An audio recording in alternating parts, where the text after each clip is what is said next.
Kids don't ask for a lot.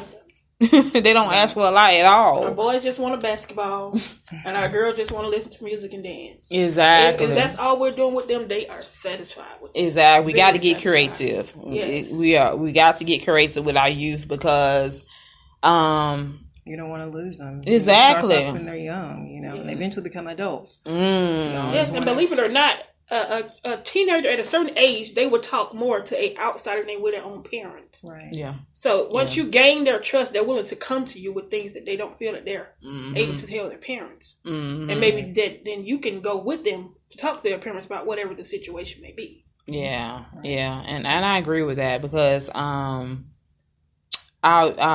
agree with that as well because you want to make it a safe place for them. And you may not have that at home. Right, that's true. They may not have that at home, because you never know what these babies are going through. What they're going through. You got some babies that's on medicine. Correct. So you never know. They probably missed a dose or something or went off of it. So we got to be very open-minded and very understanding when it comes to our babies because they truly, truly do need us. And I'm an advocate. I'm here for our youth. And I'm not going nowhere, not at all because I see with my third eye and I see what's going on in the world. And they need us. So, that's what went on Friday. Saturday and Sunday, we had Blues Awards, Be Up to New Purpose. For the Blues Awards. The Blues Awards, basically, they cater to kids that have disability. Autism, which is this month, is Autism Month. So the New Purpose, they get together and they cater to them. They have award show where they get awards. Because, in school, they don't get that recognition in school when they don't get certificates and awards and stuff because they feel like they're not smart enough in the school. So Blues Awards, New Purpose, they put this thing together where they have sponsorship. They come together, they feed them, they cater to them, they make them feel loved. They make them and you got some they may holler. But that's normal. Is there for them. This Blues Awards is for them to be themselves. They don't have no kind of restriction or nothing. So I just want to give a big up to New Purpose and her team and volunteers for doing this for our babies because, we got to be the one to take care of them. We got to be the one to come together and make sure that we do what we need to do for our babies and make sure that they're safe and good because we're not gonna be here forever. So they're gonna need the tools to be able to carry it on to their family. And we come to Sunday, which is Real Talk 101, from 8 to 10, and I'm here with these ladies and Elaine, she gonna talk about women's health, and Coretta gonna chime in when she want to, and y'all got me to 8 to 10. So call in. The number is 470-839-0701. Call in if you have anything you want to talk about. Any women's that want to come up talk about, they need some uplifting or just anything you have on your mind that you like to discuss. This is a Real Talk 101, and there's no restriction. Just don't cuss. Just don't cuss. It ain't gonna get me. Just make sure your language is clean, and and I just welcome you all to just to chime in and anything you like to say, Elaine? Right. I just want to say in our society is very, very stressful now, and I think you have to find a balance between work, whether you do exercise, you have a group where you hang out with other ladies, you have to have a balance. And when you don't have that balance, your life seems to go out of control. Mm-hmm. It always does. And that's something I had to learn. Your life can come out of control. So what I learned to do is anything that causes me a lot of stress, I stop. I take myself away from whatever it is, and I regroup. And that is how I've learned to actually maintain a healthy balance in my life at this point. Especially with Atlanta traffic, how it is now. It takes you 3.5 hours to get home. That's a nightmare. Right. And so you just have to kind of pick your battles and know that it's not even worth it. If it causes you to have a headache, screaming, whatever it does, just know that it's not worth it at all. So I always encourage people to do like a physical activity. Instead of you sitting at your desk for lunch, You can go maybe walking for 10 or 15 minutes. If you're sitting at your desk, you want to move your legs up and down. That helps create circulation in your legs. So small things that you can do to keep yourself active throughout the day if you don't have time to exercise in the evening when you get home. Most of us are parents. We're busy. We have to cook dinner, help with homework. So just implementing small things every day that can help yourself. Actually, I think meditation is a very good thing. Just find a quiet area. It could be 20 minutes or so. Sit there. You even turn the lights off and just lay down and breathe slowly and just think about everything that happened and kind of get yourself in another groove to where you're not there anymore. It does work. It does minimize the stress levels that you have, and you will actually notice that your body will start to calm down from all the frantic activity you had for the day. So those are things that I kind of, do on a daily basis to help myself maintain some sanity in our society. And I agree with that because I had an incident yesterday, and my cousin, she was like, "Why you ain't do this and why you ain't do that?" And I was like, "Because I ain't finna stress. Stress kills. Right. Like, why would I sit here and argue with somebody, and then I'm all hype and I'm angry and that's, and folks don't realize that it's not worth it. Like stress, anger causes stress. Right. It causes your heartbeat speeding up, you get headaches and stuff, and then they say now you're lashing out on the kids, and then you have to try to calm yourself down because you're angry. And then I realize that you are really damaging. You're really hurting yourself. Correct. That's right. You're really hurting yourself. So I'm like, no, I'm not giving nobody that. I love my peace. Right. My peace of mind. And we have to. We as women have to get to the point where we take care of ourselves. Right. Always. That we take care of ourselves, from exercising to what we put in, what kind of food that we eat. And I love to eat. So, I have to make sure that, that I don't, even now that I'm on my 6th day of not eating sugar. Oh, wow. No sugar. I haven't had any sugar. And that's most of us I love sugar. I'm a chocoholic, so that's hard for me. And I love sugar, and I love food. So and I feel good after not even. And I'm surprised I even went from 6 days without eating sugar, because sugar is addictive. It's more addicted than drugs, and it's legal.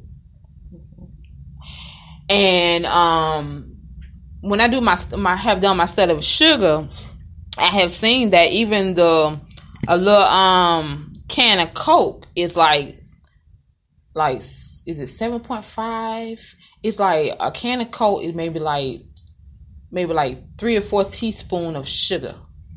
So just imagine just putting that sugar in your mouth. You drinking a Coke, so just imagine just eating the sugar, a spoon of sugar. And just imagine what it's doing to your body. Cause sugar doesn't even digest it stays right here in your gut. Mm-hmm. And that's where it stays, because it don't digest like meat. It don't digest like even meat don't even digest like it's supposed to. It slowly digests. Mm-hmm. It don't digest like fruits and vegetables, like natural sugar. Right. It just stays right here, and we wonder why we have so much gut. Mm-hmm. It's because of the sugar, because it don't digest like it's supposed to. Mm-hmm. So I just want to say that point is we have to get to the point where our health is very important to us. Mm-hmm. Even though it tastes good, we have to make sure that we get a hang of that, because it's really killing us. It is. It's causing a lot of death in our family, even kids now. Mm-hmm. It's dying, and so I just want us to talk a little bit more about just women's health. Get some inputs. I know you're a nurse. I'm not a nurse, but I'm an advocate for health. I'm a big advocate of health. I'm very certain about sugar at my house.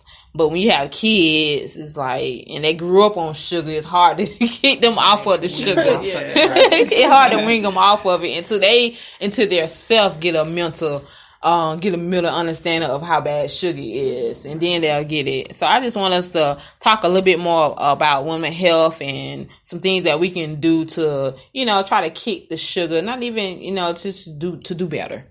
Right. To do better. Right. So if y'all have anything to say, just interrupt me and chime on in. Okay, so what I usually suggest to people is you make slow changes. You never do anything drastically. If you do that, I promise you will be back the next day having 3 or 4 sodas, 10 candy bars, and looking like what? Your body used to it. Right, your body's used to it. Mm-hmm. So if you like sugar like me, instead of me doing like 1 or 2 candy bars a day, I would go down and do just 1. Yeah. Okay. Mm-hmm. I still would, get the pleasure of having that sugar in my system, and I wouldn't go through withdrawals, as I would say. Mm-hmm. So just doing stuff slowly. If you like fruits, find your favorite fruit you like. Do yogurt. You can cut up the fruit and put in the yogurt. If you even like granola, something that will still maintain you having that sensation of sugar, but not all of the actual sugar side effects from it. Okay. If you like meat, some people are meat eaters. Me, I'm not a meat eater. I maybe chicken or fish sometimes. I don't have to have it every day. Cut back on, do lean meat. Cut back on what you're doing.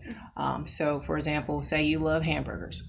Instead of using red meat, you could do like a turkey burger or something, or even do like a chicken breast and still put your regular seasons on it, excluding the salt. They have natural seasoning like Mrs. Dash or something like that. You can use that for your food, but just small change in your dietary habits every day. If you don't like water, you want to put a little lemon in your water, give a little taste. Cucumber. Right, cucumber, lime. I've seen some people put cayenne pepper and sugar together. I've seen that before. They say they like that, but I'm not a fan of it. I've tried that, but I'm not pepper? Yes, I'm not a fan of that. I would not suggest that. Yeah, I've heard of it, but I would not try That's that. a detox. Yeah. It is. Right. So if you like stuff like that, just kind of change the way that you eat and drink. Some people love alcohol. They can have alcohol 7 days a week, maybe 5 days a week. Kind of minimize it. If you do 2 glasses of wine per day or per night, just do 1 glass. So cut back slowly so you don't have a rebound to where you're just craving it and you don't meet your goals. So everything is slow progression. Yeah. That's what you usually should do. Yeah, and I agree with that. Because it's not easy. It's not easy trying to be trying to live a healthy lifestyle. It's not easy, especially when you grew up eating bad. It's in your household eating fried chicken all the time and bologna sandwiches. It's not easy, but it is worth it. It is worth it because especially if you want to live here alone. I want to be here till I'm 100 and something. So I'm working on it. But like on me, on Mondays, I don't eat no meat. Okay. I say Mondays is no meat Monday. That's the name of that. I call it no meat Monday. I eat no meat at all. And tofu. I love tofu. I have this tofu fried rice that I eat every Monday. And it's very good. Some folks be like, tofu, ugh. It's very good. It don't have a taste to it, but you can season it and stuff to your liking. Kale wrap. Some Mondays I may go and get me a kale wrap, which is very good. They have I go on Ralph David Abernathy is a vegetarian restaurant right there. So we have plenty of options. It's mental. Right. You got to start mental first before you can have any kind of change. You got to think in your mind that I'm going to do this and this is what's going to happen. Everything starts in the mind. So we got to change it in the mental first before we can even start changing it in our bodies until we start doing it. And I had to do that too because I have, I don't really say diet. I more like to say lifestyle change. It's a lifestyle change because it's, you can diet your life away and it won't change nothing. But when you put in your mind it's gonna be a lifestyle change, and then you're gonna do it because pretty much we don't know what's going on in our bodies until we have a heart attack or a stroke or something. Until it's too late. Usually, especially with our community. Yes. You wait till you have a stroke or you have a headache. Next thing they tell you, Miss Jones or whoever, you have high blood pressure or high cholesterol. So all those years you were eating those potato chips, going to all those barbecues, making all that good stuff and eating it, you were slowly killing yourself. So you see a lot of that. And plus, Yes. we need to get in the mindset of always making ourselves have annual checkups just to make sure everything is okay, like a wellness check, just to make sure your blood pressure is fine, your heart rate is fine, don't have any breathing problems, things like that. So just being, like you said, a healthy lifestyle, changing the way you think, change the way you take care of your body. But it's a daily progression. Like I tell people, take it slowly, so you don't rebound and do the same things you've been doing. Yes, because I recently myself, along with my husband, my whole household now, we just cut out pork.